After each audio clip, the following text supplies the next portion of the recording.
Hey, Mike here with MikesCornholeBags, and today I'm reviewing the Penetr8tor by the Crazy8 bag company. I've been a fan of Crazy8 for a while now. In fact, if you go back, I think it was my second review I ever did. I believe it's still on my channel. I reviewed the Crazy8 Dominators. Absolutely love that bag. I still have it. Still throw it from time to time. It's a wonderful bag, and it's been long overdue for me to review another bag by Crazy8. So here we are with the Penetr8tor. Let's start out here with the design of this bag, and I absolutely like the design. I kind of like the black and gray and white, the muted colors here. You've got the Crazy8 logo in the front, one of their secondary logos on the back. It's kind of got the bullet themes going, bullet holes all around there. It's a very simple design, but I really like this with the kind of that faded look of the, you kind of see the logo in the back there. It's all good. I absolutely love this. Crazy8, in fact, has got some really awesome designs. Go check out their Facebook page, I'll link in the description, and look at some of the designs of the bags they've got out now. And they did special Halloween themed bags, which are amazing. I love the designs. I love where they're going with them. I can't wait to see the new designs as they keep bringing more out.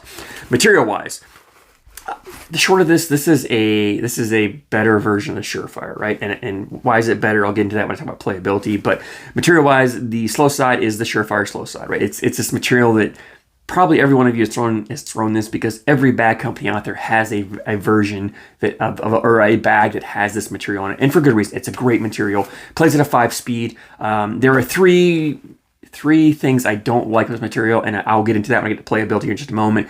But the big thing about this is it's a very versatile material, which makes it great for all play styles, which makes it wonderful for blind draws, because anybody can throw it, no matter if you like to play a dirty style game or you like to run bags in the hole. It does well for that either way. Again, 5-speed there. Fast side, this is the game changer fast side, same fast side that Surefire uses. I call it an 8-speed, maybe 8.5, but I'm gonna say it's an 8-speed material. I like this because it's fast but controllable. It can play in any board conditions. It'll collect and push through in pretty much any bag that's up there. It's a wonderful material. So you've got a 5-8 speed bag here. One of the differences for the Surefire, or it's probably the big difference, is the template size. This is kind of that medium template right down the middle. Surefire to me is on a touch larger template, which makes the Surefire a floppier bag. This bag has plenty of flop to it, but it's not as floppy as that Surefire is. So if you don't like the Surefire, or if you don't like the floppiness of the Surefire or even the Typhoon, but you like the materials, this Penetr8tor may be a great option for it, because it's just a touch less floppy. It's not full by any means whatsoever. It's a pretty thin bag, but it's not quite to that point of floppiness. The fill in there, this has got that small disc fill. At first I thought this was a mixed or a blended fill, but the more I started throwing it and feeling it, I feel nothing but the disc in there. So if there is a blend, it's mostly that small disc fill, which gives this bag a great hand feel. You've got some soft materials here. You put that disc fill in, the bag feels just awesome in the hand. There's enough fill in here that I can lock this bag down and it doesn't move, which is what I like. Sometimes you get bags that are thinner. The fill tends to move in my grip, and I don't like that, but I don't have no issues with that on this. So again, 5-speed slow, 8-speed fast. Now, playability of this bag.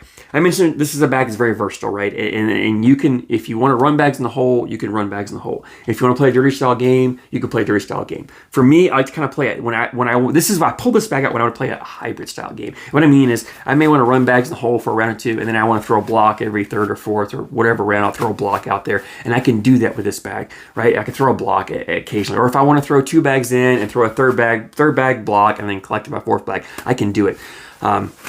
The areas where this bag shines is you can cut this bag. I love this material for cutting. It's a great job for it's a great job. You can control it and shape your shots right to left, left to right. This bag is awesome for doing that. So a lot of times I like to do throw a blocker up there, cut around it, and collect in the 4th bag possibly, or if my opponent throws a blocker up there, I can just cut around it. I don't always have to airmail over it, so it gives me options.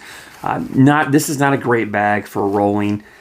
Again, if you can roll bags, you can roll any bag. This bag being not quite a full bag and not having that bouncy fill, for me and for most of us, we're not rolling this bag. If I want a bag to roll, I'm going to go grab the Dominator. That is a much easier bag to roll, and that bag does a phenomenal job rolling. This bag, not really a great roll bag. However, again, you still have options with cutting or airmailing or even pushing through a blocker on there.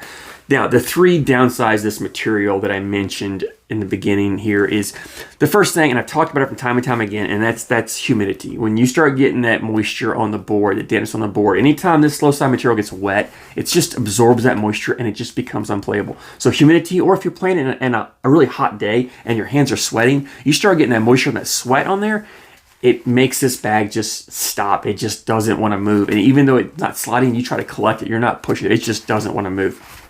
Not great for humidity. The second thing is, and I mentioned this bag's great for cutting, but it also means this bag has a kick to it. So if you're not throwing a flat bag, this bag is going to kick kind of like a carpet bag does on you. That being said, it's a very predictable kick. And what I mean, it's consistent. So if you're consistently not throwing a flat bag, you can play that kick. And for me, when I get tired, start getting a little lazy, and I don't fully rotate my wrist at release, I will leave the bag with a little bit of a lean to it. I'll leave that bag a little bit of that left side down, a little bit of a lean to it, and this bag will kick when I do that. But if I know I'm doing that, all I have to do is adjust my aim and move my aim a little bit left edge of the hole, and it'll just hit and kick right up and just drop right in the hole, and I can play it all day long and not have to worry about it. So it does kick, but it's predictable. You can manage through it. The third thing, the final thing, and I get a lot of flack when I say this material is not really that hole friendly to me. It'll grab the hole, this bag will spin, but it tends to hang on the hole and sit there more than what I would think a 5-speed material would do. Again, not a knock on the bag, it's just the way this material plays. And when you got a bag hanging there, normally, you would just come in, your next bag would just, next 2 or 3 bags would come and clip it and eventually pull it in. But when it's hanging on the slow side, it's not just gonna easily go in. You've got to be a little more aggressive to go after it. The danger of going after it, I mentioned this time and time again, when you go after it, if you're a little off, you end up with 2 bags on the side, and now you're giving up 4 points instead of just 2 points, right? So you gotta be a little more careful about when you decide to go after your bags. Now, if it's hanging on fast side, I don't care. You just regular bag in, you're gonna catch it, it's gonna pull right in. This fast side will drip and all, no problem. Hanging slow side, you've got to go after a little more, but it's still able to do it. And you'll watch here in this video, this bag does a great job of collecting itself. So not so much the whole filliness, but when I throw a blocker up here, and this is where this bag to me is better than the Surefire. Surefires are looser, floppier bags, and when you go to collect, you got a blocker, you go to collect, they want to collapse, bunch up, instead of pushing through, and they want to go around. So when you're trying to collect a Surefire, you've got to come more into the middle of the bag. You can't clip the corner. But because these bags are a little bit fuller, not quite as floppy, you can catch more of that corner, right? You get this bag, you can catch more of that corner, clip it, and spin it, and it'll drag it. It may not go the first time, but it'll go the second time. And there's multiple times that I was thrown out there when I was in these videos, and I think I got enough of them in here for you to see, is I'll have more than one bag hanging there, bunched up, and I'll flip it over fast side and come right through, and it'll just push, take the 2 bags, and the bag will follow in there. These bags are great for collecting. This fast side is awesome when you got multiple bags of pushing through. So that's why I like this bag more than Surefire. Is I can play a little more dirty style. I can throw this blocker a little more over on my opponent's side and not worry about having to do something crazy to come across and get it. I can leave it there, and if they don't collect it, I can come through right down the middle, collect it, take both bags, and I'm good to go. So playability-wise, absolutely love this bag. I love the way it plays. I love what it can do. It's definitely a bag. When I'm looking for a Surefire type bag, this is the bag I'm usually going to more and more. The only time I won't is this is not ACL stamped, so I'm at an ACL event, I have to pull something else out. But if you're at a non-ACL event, this is definitely the bag that I am going for more times than not when I'm looking for a Surefire type bag. Now, availability. This is where the bags get a little hard to get, right? They're not that readily available because Crazy 8 is becoming more and more popular. More and more people are trying to get the bags, so the bags are hard to get.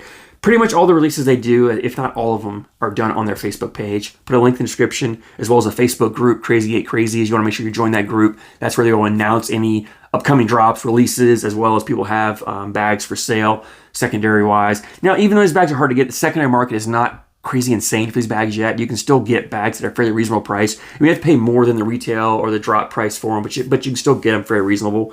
Drop price, last I knew, they've been going for about $88 for a set shipped to you is where he's been keeping them. Unless they're a special collab or some kind of special thing, they may go a little more up. But $88, $90 shipped to you, very reasonable, very affordable, well worth it. You're getting a great bag at a pretty cheap price. You really can't beat that. So yeah, definitely jump into the Facebook page or the Facebook group and keep it on the Facebook page for upcoming drops, because when they do drops, they go quickly and you got to make sure you get in there. But if you can get your hands on a set of the Penetrators or even the Dominators or any of the Crazy 8 bags, I highly recommend you doing it. I think you're going to love it. If you have a set, drop a comment below. Let me know what you like or don't like about these. I think they're a great bag. I thank you guys so much for your support, and thank you for watching. Never stop, I'll get it if I want it. Gotta make to myself a